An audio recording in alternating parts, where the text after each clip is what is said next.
well. So yeah, you're right.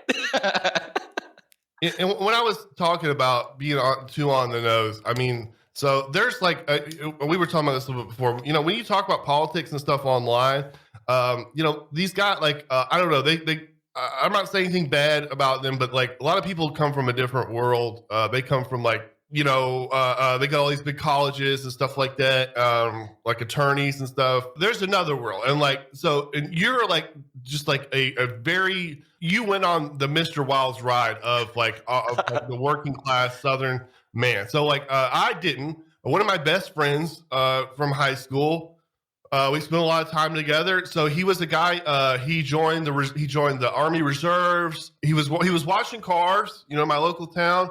He wasn't a dumb guy or anything. But the only thing he get a job doing is washing cars. To join the Army Reserves, and then there's they had all these different wars. So they need him. So he ends up like he's in the reserves, but he's like in Iraq the whole time. In Afghanistan. Whenever he was home, we would get he would give us all the MREs we wanted. So sorry, U.S. Army, but those things are pretty damn good these days. But anyways, when it was all over for him, and it ended, he didn't. I don't think he didn't go to Afghanistan. It ended for him in Iraq, and he before he went there, he had married his high school sweetheart, beautiful woman. They'd been together since they were like 16. Well, when he was gone, she hooked up with Jody, as they say. Oh man.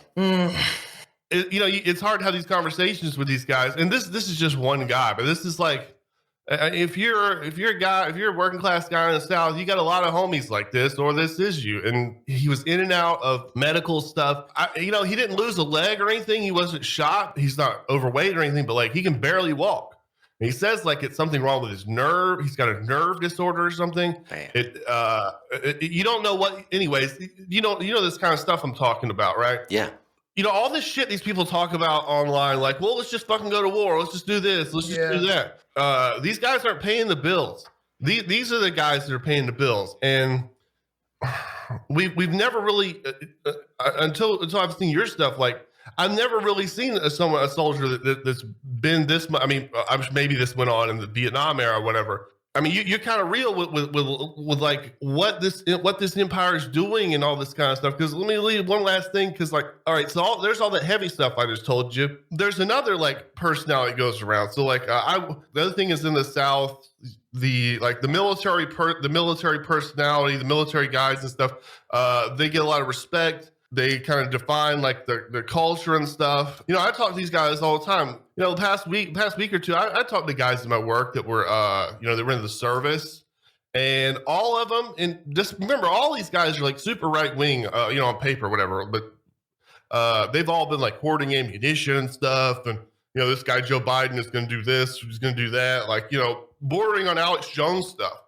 But in this, and like that's totally normal. That's exactly what it's like. You go talk to a random guy in the South. They're going to be like that. They're going to have like borderline or Alex Jones views. But then when this topic came up, they were all like, "Oh, we got to fucking go to war now. We're going to go rack them and stack them. We got to go fuck those Russians up." And I was like, the capstone for this was that when the House voted on this, Republicans voted like 400 to 10. To impose these sanctions or whatever, which once again, it won't be my buddy paying the price, but that'll just be all of us paying the price of just being poor. Well, okay. The thing that makes it different than Vietnam, and like this is going to sound bizarre to say maybe, but after they got rid of conscription, having these wars meant that you would have not 100%, but mostly exactly the people, like our kind of people, would be fighting and dying in these wars a solo. Like there would be no risk that you would get your number would come up and they would draft your kid who was planning on going to Columbia or whatever, right? Like this is only going to be the chuds who go to the recruiting office right out of high school. I feel like it was perceived like when they got rid of the draft, it's like, this is a great beneficial thing for our country, but I'm not entirely sure it was. Is that an insane thing to say, Samuel? I don't know. Because I'm kind of divided on that issue. Because on one hand, I don't like the idea of the state being able to just like lay claim on you and just like you're going to go belong to Yeah. us for a couple of years. On the other hand, I think there's like Robert Heinlein makes that argument in Starship Troopers. It was that if you want to say in the body politic, you need to pay for that right. You need to earn that, and not with money, but like with your blood. You need to be willing to sacrifice for your ability to say whether or not we need to engage in violence or make sacrifices or whatever that may be. Because otherwise, you get what we have now is you've got this sort of managerial class, and it's kind of an inside baseball term, but I think it's as good as any. But you've got this class of people who don't think in terms of countries or which I may have to chase a rabbit for a second. Go for it. The unit that I was in the 10th Mountain, they had they had sort of like a fraternal organization that started in World War II for the unit, and it was started by the officers. They got together. We served in this unit, and so we're now that we're civilians, we're gonna get together. And we're gonna take care of each other. And then when the Vietnam War came up, they expanded it to include the enlisted and NCOs as well.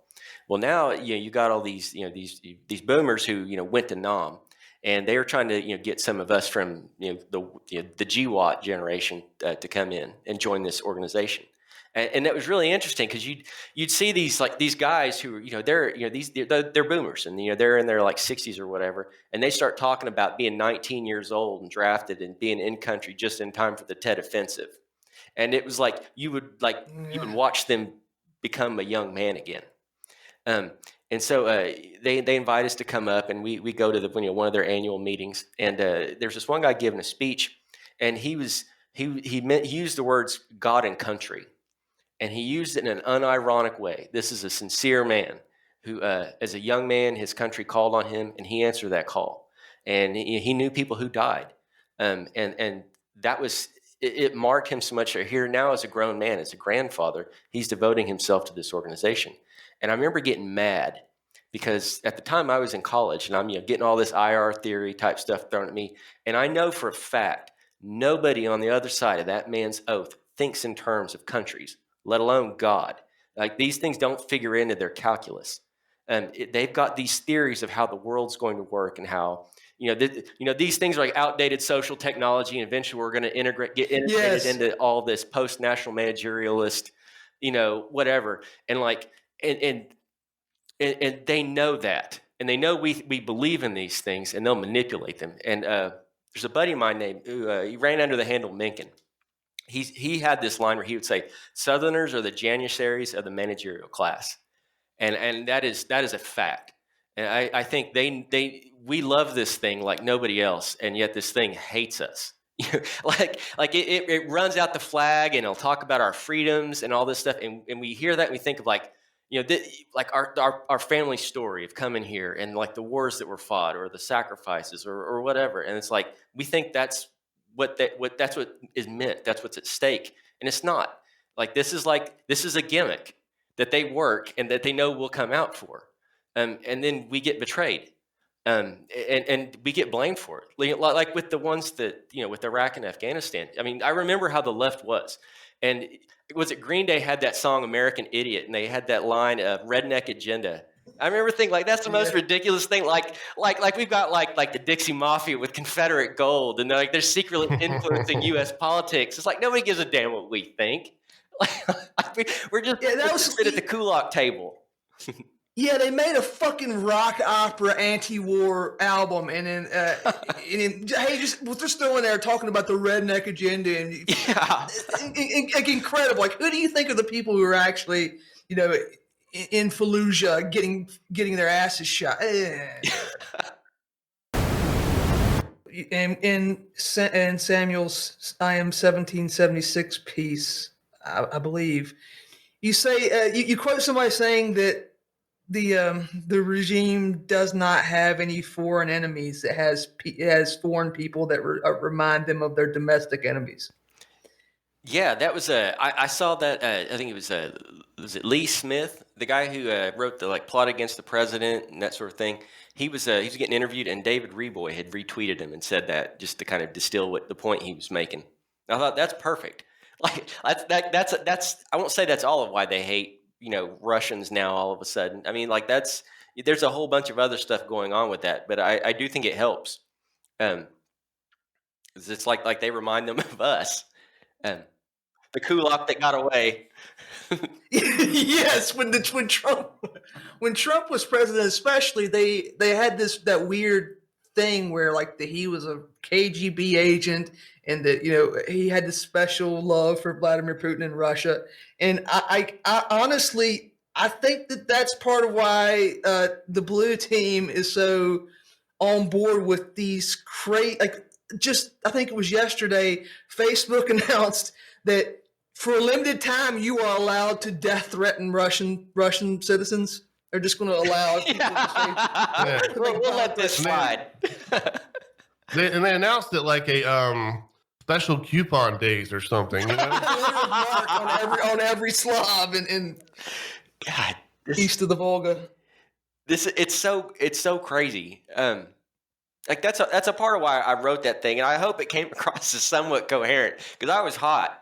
I was at work and I heard somebody reading, like this House resolution here in Oklahoma, and I almost blacked out, like just being mad. I had to get up and walk around. And so I eventually DM'd Mark over Granza over it there, and I said, "Look, I think I might have something in the tank," because this is I enlisted in 2000. This was, still Bill Clinton was still president. There was still that post-war army, and then suddenly we have, the war on terror and all that stuff, and then all these weird little culture wars that followed along with it, and now that's finally ended. And God, it's like they're wanting to do the same thing over again. And we are not in the position we were 20 years ago. And this is obscene, and the stakes that are getting played, and the complete childishness. That these leaders, I can't even call them that, are showing, like kind of making a joke that U.S. politics it's like pro wrestling, and I think it is, and that's tragic, given the kind of power that the country has, or whatever you call this thing, that is not a luxury we can afford, like that's just insane. Being a soldier is fighting in war was the way that you got a voice for the past 2,000 years. Yeah. You were involved in politics if you fought in war, and if you didn't, you weren't. That was kind of like it. And then on top of that, like I don't know how to describe it. So yesterday, there's no reason at all. I wasn't doing any political research or something. I'm not in the military or something. I spent like an hour looking at the new C-130 variants. This is I don't know if you and like I couldn't tell if they were still combat useful or not. It seems like they were I don't know if you know, but have you seen these? So they have these the C-130s where they put huge guns on them, and they're very slow, and they do this special pivot turn. They just sort of fly in place and just shell places. You know about these ones? Yeah, the AC-130, right? Okay, yeah, sorry, AC-130. And I was like, part of me is like, oh, that's so badass, man. I was looking, have you seen the F-22 can like almost fly in place because of, using thrust vectoring and stuff. And, I'm sitting there thinking like, this is fucking badass, man. And like, this like 20% of the United States budget's gone into this shit. I get like a grainy glimpse of 480p YouTube's action. I feel very like I could imagine them looking at me, looking at us through these like look at these retards. They're so impressed by this. And the other thing, growing up in the South. So in terms of like, should you join the military? Shouldn't you join the military? Like the main thing that people would say is like, well, you're going to get on that. You're going to have it made because you're going to have TRICARE. As everyone knows, there's nothing. I mean, that is the Cadillac of health insurance. So you can just quit showing up to your busboy job for months. You'll still have that damn TRICARE. Yeah. God, that there's a couple things you said in there that got me thinking.